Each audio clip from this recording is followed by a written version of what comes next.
Pounders, we are back, and today we're going to be covering the next iteration of my favorite values. This time it's going to be rounds 8 through 12. If you haven't already seen the first video, rounds 1 through 7, I'll leave a link to that in the description. This will be Bestball Mania 4 hyper-focused. Now, it's good for all best ball, and you can learn a lot from this video regardless, but I'm going to be hyper-focused with Bestball Mania 4 in mind. ADPs that these players started with, and all that kind of just in the back of our head as we go through some of these favorite values movement. Who's rising, who's falling, projected risers, projected fallers, all that. So if you're with me, go down, drop a like on the video. We are doing a 24-hour live stream if we hit 1,000 subscribers before NFL kickoff, and we are on pace, which is sort of scary, but exciting. So go ahead, if you're enjoying the content, drop a subscribe. We appreciate that as well. And let's pull up these ADPs as they are. This is going to be the beginning of round 8, and it kicks off with Jameson Williams. And this is right after that tier of like Elijah Moore, Bateman. I kind of have a tier fall off after these guys, because then you get into this round. If you don't have your 4th receiver by now, your team's looking pretty thin. Let's put it that way. You might be able to recover, but if you're in a wide receiver avalanche type room, you're donezo. You're shooting out flares and you're buried. It's over.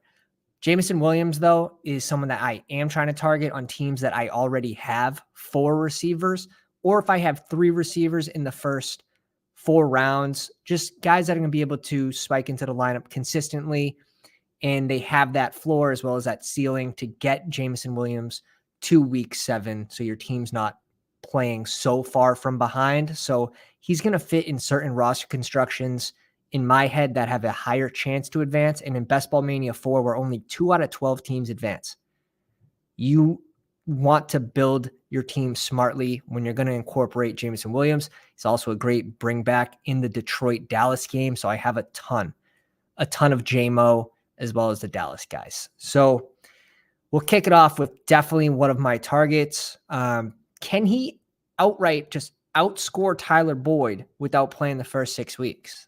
It's just something to think about. I think it's not that crazy of a take. Tyler Boyd's going to be that sort of floor guy, if you would, slot receiver. I would much rather JMO if my team's built for it. But Evan Ingram at tight end, I'm really just bringing him in when he's correlated. I would, in a small sample, would probably just prefer Njoku over him, to be honest. And we see Njoku, we see Freiermuth down here. This is the range where you should have, like I said, your 4 receivers, and you should either be drafting QBs, tight ends, or running backs in this range. This is the clear value pocket for those other positions. So make sure you have your receivers and you're ready to scoop some of these potential league-winning picks. Now, Antonio Gibson, someone that's just risen so damn much. If I pull up his starting ADP in BBM, we're talking about 130. He's been an absolute mega riser for BBM. Yeah, I'm seeing 130 on a spreadsheet provided by JGFC, and you can find this spreadsheet in our Discord in the cheat sheet section, or just give him a follow on the Twitter machine. Either one works. But Gibson, I'm sort of fading at this range. I already have 17%. So in my exposures and with my current rankings, I have enough Gibson. I'm happy with the amount of Gibson I have. And I checked on myfantasylife.com. My average exposure to Gibson's around 121. So I'm happy with that. I'm just going to let that trickle down. You also have news about Kareem Hunt being a potential landing spot in Washington. That's not good for Gibson. So I'm not going to buy him at a point where there is negative landing spots, right? He could be someone that falls. Zach Charbonnet, I'm mixing him in, but really, I can't draft him when AJ Dillon's there. don't know what it is. Is it because like we're hoping Zach Charbonnet is AJ Dillon? We're hoping Charbonnet pulls the role of AJ Dillon. Like that's kind of what I think you're hoping for Zach Charbonnet. So I'm just going ahead and taking AJ Dillon in front of him. But if AJ Dillon's not there, I'm happy with Zach Charbonnet. Rookies, we know, tend to start off the season a little slower, and then their role increases as the season goes on historically. I mean, Kenneth Walker, though, is not a bum running back. He's likely going to take first and second downs. He's likely going to take the goal work as well. But maybe Zach Charbonnet mixes in there in third down and maybe change of pace type role. That's what you're hoping for. AJ Dillon already has that. He already has that. And he ended the season very strong. I recommend you go back and look at his last 6-7 games. He's finished very strong. Alvin Kamara, man, he's going to pick 102, but we don't have a ton of news about his suspension. This could sort of go either way with this backfield. You have Kendre Miller and Jamal Williams. Kendre Miller still hasn't practiced yet. He's going relatively high, but I still like him. Kamara, we don't have any word about the suspension. If we get one, does he fall? Could he be a potential faller? I could see that. If we don't get the word and Kendre Miller doesn't practice, could Alvin Kamara rise? Like there's a couple different possibilities here. I'm not really drafting Kamara at ADP. I'll take him 10, 15 picks after ADP, 20 picks after ADP, definitely. But P. Ryan, another mega riser, and we're getting news right now about Javonte Williams potentially being ready for the start of the season. Some of this is smoke. Some of this is smoke. He said in his own words that Javonte Williams, that he is not up to full speed right now. So he's not practicing at full speed. He is not hit where he once was before the injury, which for me is still concerning. Now, he's going to rise up the boards because of these reports, and P. Ryan's likely going to fall. I wasn't drafting P. Ryan here anyways because we were early on the P. Ryan scene as well. And yeah, I'll be selecting some P. Ryan if we can get a nice little discount. Maybe he ends up going behind like Damian Harris and in this range, and then we'll start to sprinkle him in again. But 103 it's definitely a little expensive in my eyes. These QBs, 100% mixing in Anthony Richardson. You're getting him at a better price. He also falls a little bit in this range from my experience. Dak Prescott, like I said, I love this Detroit-Dallas game. I have plenty of Dallas pass catchers, and you'll see if you watch the first video, rounds 1 through 7. I like Lamb a lot. Tyler Boyd, we sort of mentioned him, and I just don't think he's like the ceiling guy, right? He's gonna be your guy for like a decent floor, and that's fine on some team comps. And you're gonna have that Cincy KC correlation. Maybe he's a one-off. Maybe you have a mini stack in that week 17 game. I think that's fine as well. David Njoku and Freiermuth, I just absolutely love. I love in this range. Just really think you're getting a steal. Freiermuth has been a riser. I think he started around 120, 121 range, and he's been a consistent riser. But all these tight ends are really falling. Like Ingram's fallen. Njoku's relatively stayed the same, fallen a little bit. Kittle, Hawkinson, pretty big fallers. And those are players that I'm buying now. We go into this next round, round 9. Starts it off with Lazard, Kirk Cousins, Brian Robinson, Sky Moore. And this is another range where it's like, goddamn, like I better not need a receiver here. Like I better not need a receiver.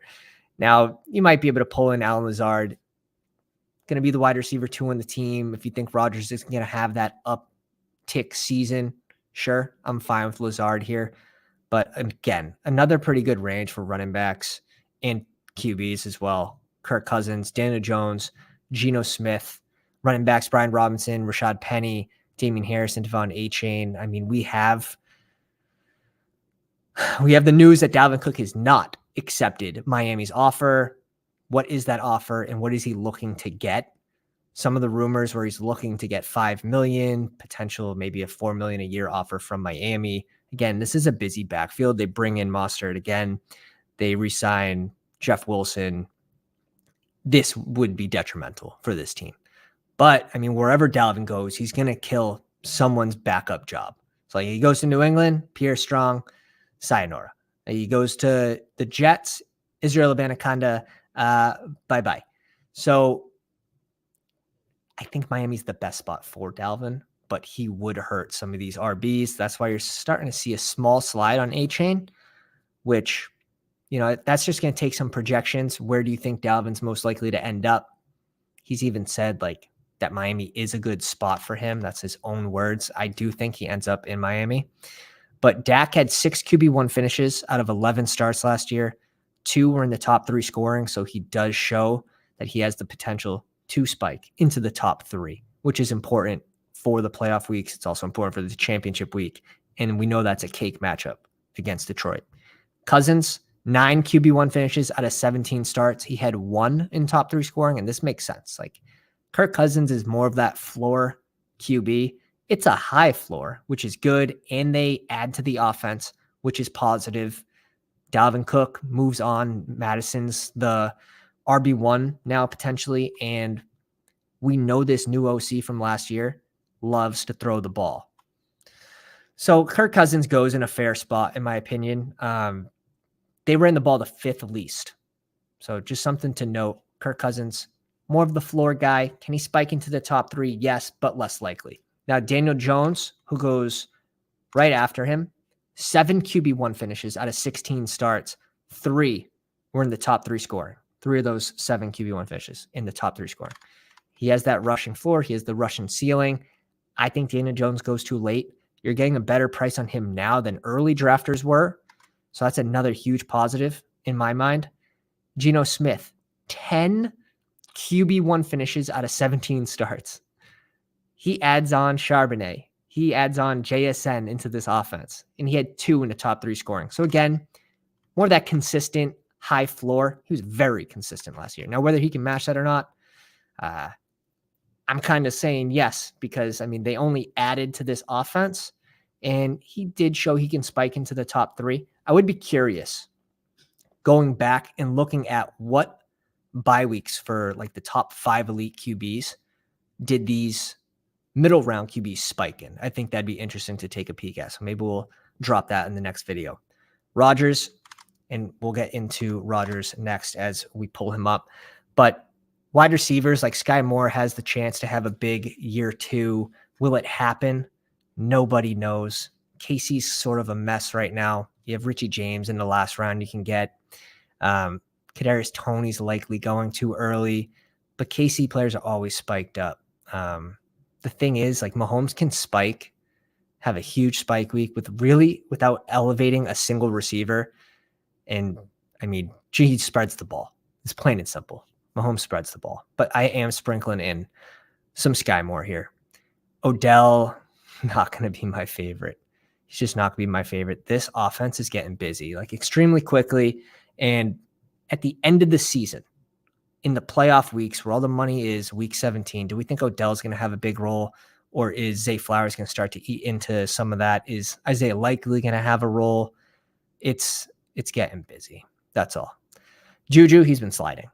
I'm not taking Juju unless he falls to like 125, 135. That's the range I've been getting him in the last about 10 days. So injury status is pretty much unknown. Devontae Parker gets a big contract. It's not looking great for Juju right now.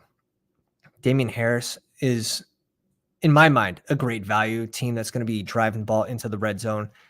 If Buffalo is being true and they don't want to run Josh Allen as much, Damian Harris could be in line for some high value touches in the red zone.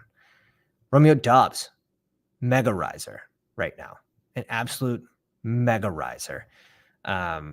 He went from like 150 to 120.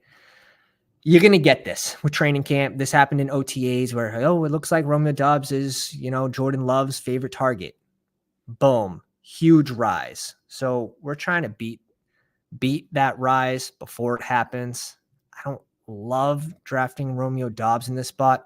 I would rather take a chance on someone who goes in the next round with Nico Collins, someone who I definitely think has room to move still. I think he could very easily go in this range up here by Sky Moore, maybe right after Lazard. I think we could be seeing that in the next coming weeks. So I'm starting to adjust to that right now. Khalil Herbert kicks off round 10. It's tough. He's an explosive player. He's like a best ball player. that we should all love, but they draft Rashawn Johnson. They bring in another running back that is listed at the top of the depth chart that we'll get into in a little bit. So it's getting a little muddy here with the 3-headed running back field. Freeman, it's just, we don't exactly know how the carries are all going to be divided right now. But Khalil Herbert listed as the number 2 on the depth chart. And I see him more in that like Tony Pollard type change of pace, back roll anyways. So I'm mixing him in, not super high on him though. Zay Jones, I think he goes a little too early. I think Zay should be going closer to KJ Osborne. They add Ridley. They have Ingram. They have Kirk, ETN, Tank Bigsby. It's getting busy there for Zay, being probably the 4th favorite target on the team. Aaron Rodgers, really just when we have the correlation, right? I mean, I don't love bringing in Rodgers in this spot. I'd honestly rather Jared Goff in a vacuum. So Rodgers playing Cleveland week 17 doesn't seem like the best matchup that week to target, in my opinion, but I am bringing him in when I need correlation, when I need QBs. Jacoby Myers. I like Jacoby Myers in this range. I'm not going to lie. Now, Hunter Renfrow, they're not going to just drop him. His contract, they'll eat too much money. It doesn't make sense. So for Hunter Renfrow to move on, they need to find a trade. And it could happen. It could happen, and then we would see Myers spike. But honestly, I think Myers is actually a pretty fair value, whether Renfro's there or not. And Jimmy G is likely to play this season, so I think there's a little bit of overreaction with Jimmy G. Elijah Mitchell, he's so clickable. Just the upside with the contingent value of being CMC's handcuff running back is enormous on a high-powered offense. He's going to pick 124. You're going to get touches weekly no matter what. It's a team that he got most of his touches when they were up. I mean, I kind of expect San Fran to be in the lead multiple times this season where Elijah Mitchell's going to come up and run out the clock, and he will get a lot of points in that time. He'll also mix in on the goal line as well. Jamal Williams, it's tough. It's sort of like Chicago, right? Where you have multiple running backs here. I think at the end of the season, who would I prefer? Jamal Williams, Kendre, or Kamara? For me, it's Kendre in half-point PPR, probably Kamara in full point. Nico Collins, we covered. Okonkwo. Absolutely love Chiggy. Now, what he did with limited targets last year was pretty amazing. Some of the advanced metrics and all that, yards after catch. He's an explosive type tight end, and we could be looking at the 2nd favorite target on the team this year. And if Ryan Tannehill plays, Ryan Tannehill loves his tight ends. So I think Chiggy, he's been rising too, but I still like him in this range. Darnell Mooney, we need a little more with the injury. He could fall a little bit, but I like this range for him. He is a wide receiver too. We saw him try to be the wide receiver 1 last year and just didn't work. He ended up running into injuries, but if we can get in between 2022 and 2021, he can put up explosive numbers. Now, he's not going to be the favorite red zone target, but that's what Cole Kmet's for. All right. Jerick McKinnon, he's been a mega riser. And we tweeted this out the day before it happened. Said, if Jerick McKinnon re-signs with KC, he will be the biggest running back riser in BBM4. The next day, he signs. He goes from pick like 201, 204 to like 160, like that next day being reached on at 160, 170. And then he just climbed. And we see him kind of even off at 127.8 here. I'm still mixing him in at this price. Call me crazy, but I am still mixing him in. Jared Goff, like I said, I mean, he's shown the ability to spike. 6 top 12 finishes in 17 starts, 4 in the top 3 scoring. So again, they add another weapon. They have Jameson Williams now from week 7 on. Sam Laporta at tight end. Like, this team's really systems all go. Jahmyr Gibbs, pass catch and running back. It's all systems go for Jared Goff. So I love him at 128. I think there is a tier drop off after Goff as well, where we have Russ as the next QB off the board.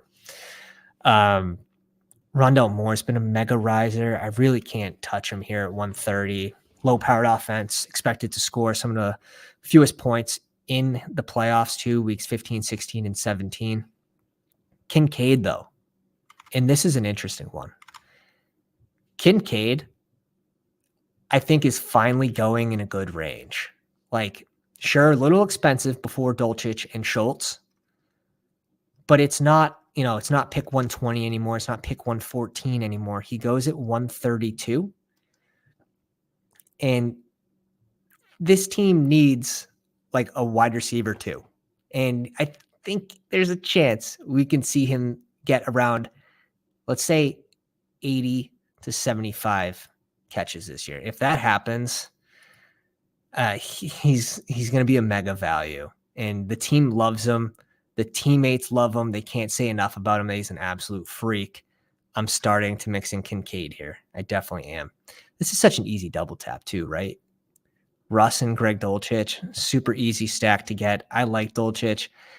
If this offense can sort of turn it around and just start quick out the gate. I mean, this is when you bet on offenses that are underpriced and you hit on them, that's where you create a team that really, really can take off. And Russell Wilson, I mean, he did it for us, but it was week 18 against the Chargers, and both teams were playing both their starters, and the game went off. Now, they're playing the Chargers week 17 this year. So just a little insider information for you. Russ is fine. I'm mixing him in. I probably should have a little bit more of him, but I don't know how confident I am in Denver to take that next step with Russ.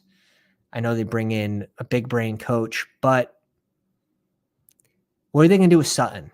Are they trying to deal with Judy still? If they get rid of one of those guys, it's kind of, I don't know. I think it's kind of tough for Russ. I just have that tier drop off. I really do. I need at least one QB before the Goff range. And typically I like to have two. And where I'm kind of stopping my two QBs, like I could have a 2 QB team and it be Goff and Geno.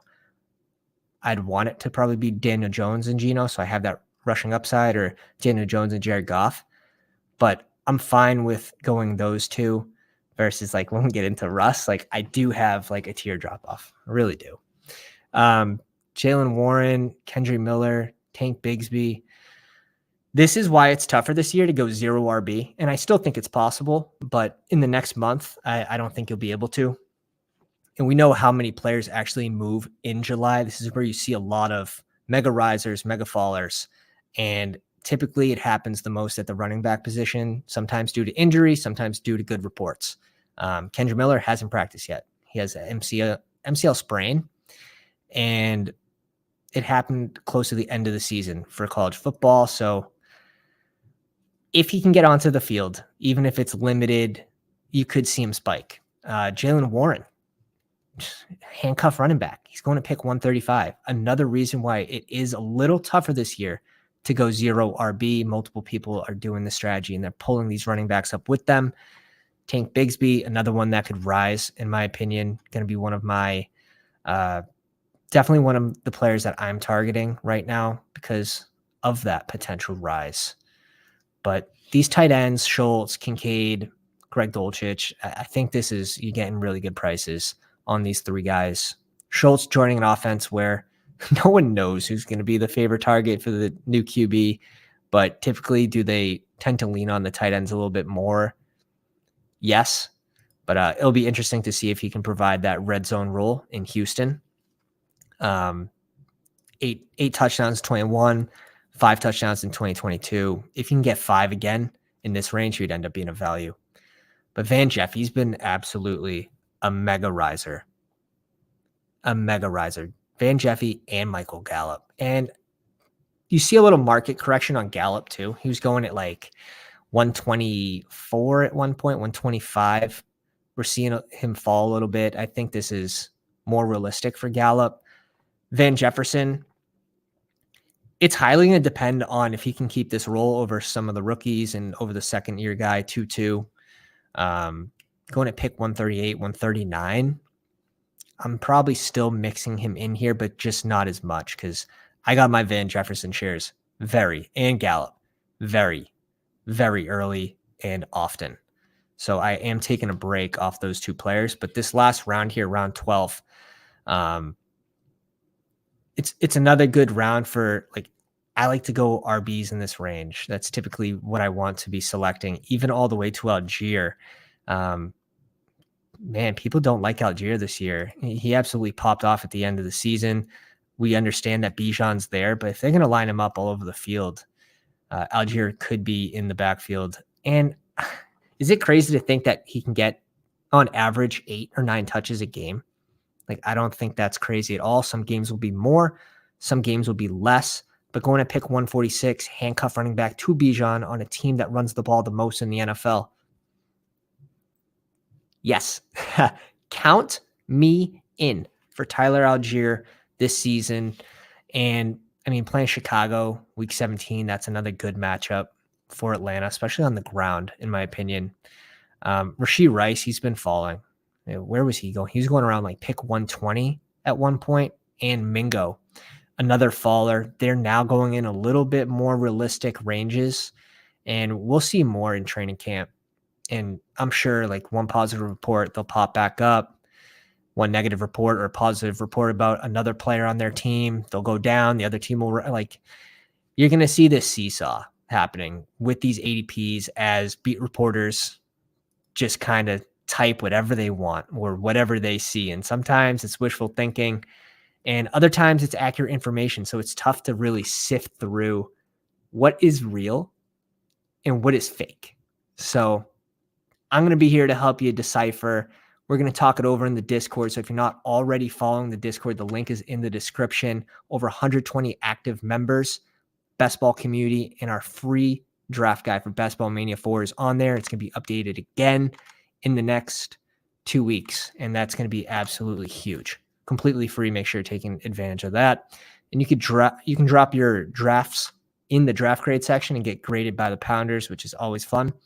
But we will be back with rounds 13 through 18 on the next video. Make sure on the way out, if you enjoyed this one, drop a like on the video. I appreciate you all very much.